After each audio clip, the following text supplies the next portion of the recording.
Johnny Depp just opened up sharing some horrific details about his relationship with Amber Heard. Now, we always knew this about Amber, but now we got to hear it from himself, and I got to say, I believe it even more than I ever did. This testimony is harrowing, and I want to share with you his first time really detailing what happened in Australia where Amber took out a tip of his finger. We got lots more to watch after this, so stay tuned.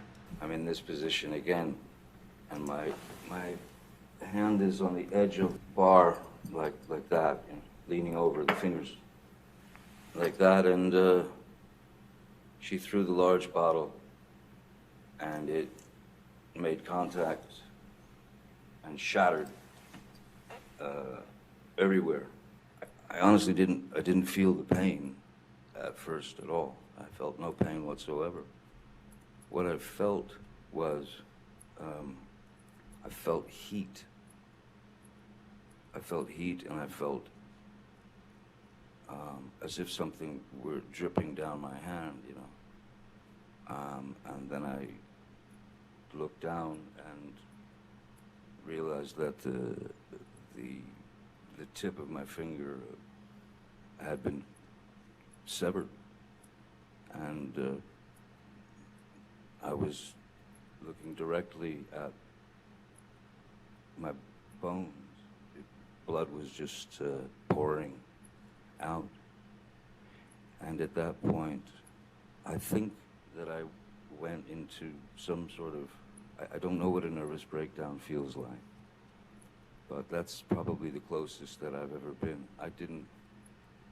Nothing made sense. And I knew in my mind and in my heart, this is not life. This is not life. No one should have to go through this.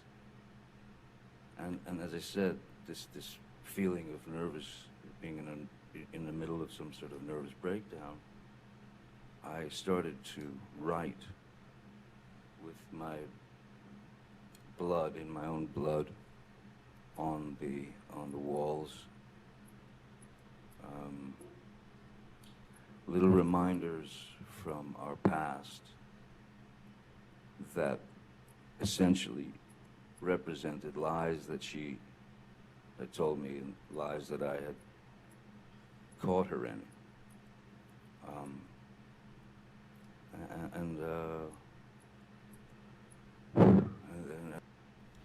That footage there of Amber is really telling. It really felt like she was about to break down and cry. I want to tell me in the comments down below. We've seen her emotional, not very emotional. This felt like she did not enjoy watching this. Why would anyone want to hear this? Do you believe him? Do you believe his testimony here? I'm curious. Now, what led to this? I did clip together more of a explanation, according to Johnny, as to why she did this. It was about the post-prenup. Ms. Heard was upset because, as I stated earlier, as it was too late for a prenup agreement, there was discussion of post-nup agreement. She said to the lawyer, the woman, Johnny can't, he must not, he doesn't know about this.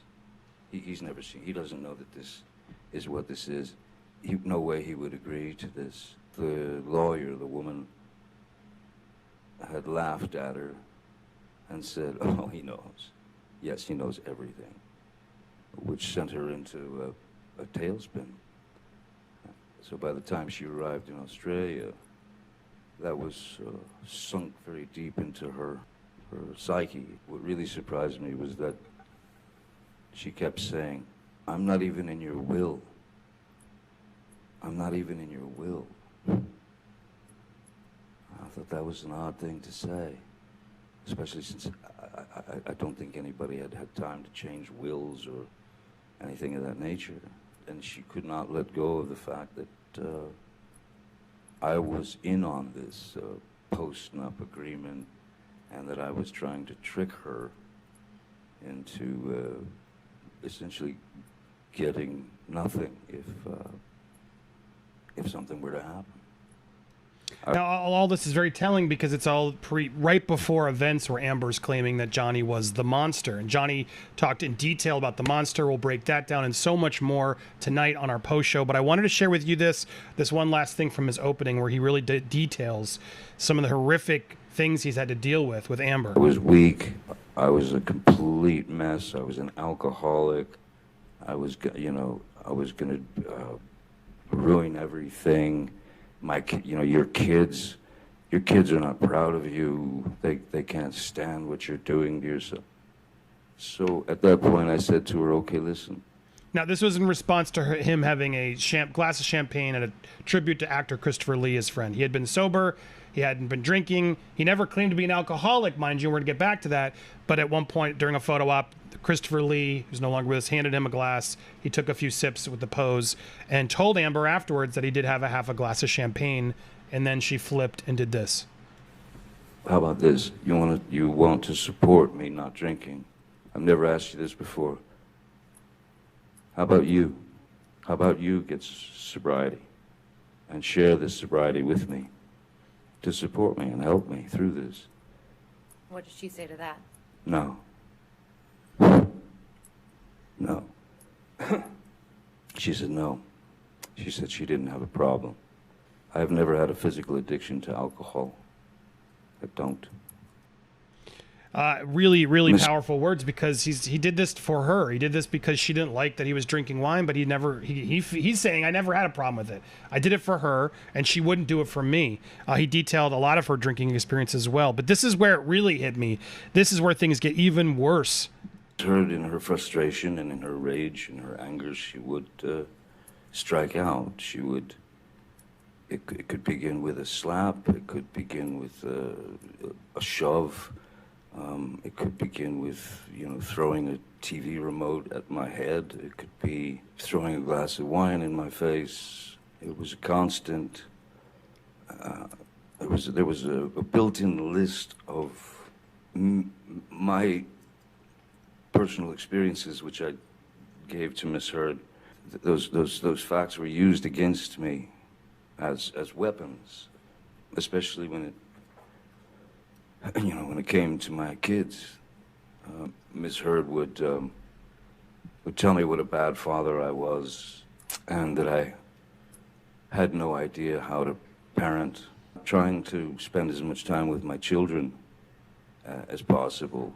That could send Miss Heard into a monumental tailspin, where I could hardly ever go and see my kids and spend time with my kids because she had to have me there at all times for her own needs. Man, that's rough. That is rough. There was so much more throughout. He opened up a lot. And in fact, he's opening up again now. We will be covering the full recap tonight.